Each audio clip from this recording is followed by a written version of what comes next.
बर्फ से ढके पहाड़ों के बीच एक छोटा सा गांव था, बाम्बूविल। वहीं रहता था एक गोल मटोल खुशमिजाज पांडा जिसका नाम था पोपू।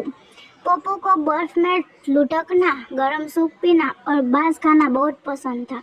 पर उसका एक सपना था, वो बनना चाहता था महान कुंग-फू मास्टर।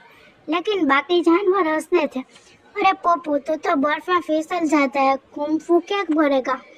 पप्पू मुस्कुराता और कहता, एक दिन मैं सबको दिखाऊंगा। एक दिन गांव में आया गुरु सेन, एक बूढ़ा शेर जो कुंफू का महारथी था।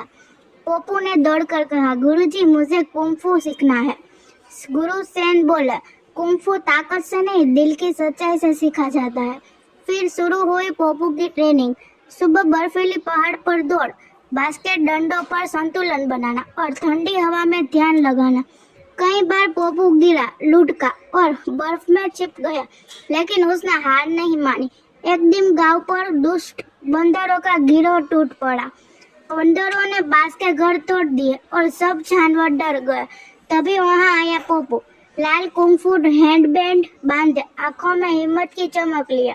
उसने बर्फीला धुमका किक और बांस पंच से सब बंदरों को भगा दिया। पूरा गांव खुशी से चिल्लाया, वाह हमारा कुंफू पांडा। गुरु सेन ने पोपू के सिर पर हाथ रखकर कहा, आज से तुम पोपू मास्टर हो, जिसने डर नहीं दिल से जीत हासिल की। पोपू मुस्कुराया, हाथ जोड़कर बोला, कुंफू सिर्फ लड़ाई नहीं, ये खुद पर भरोसा है।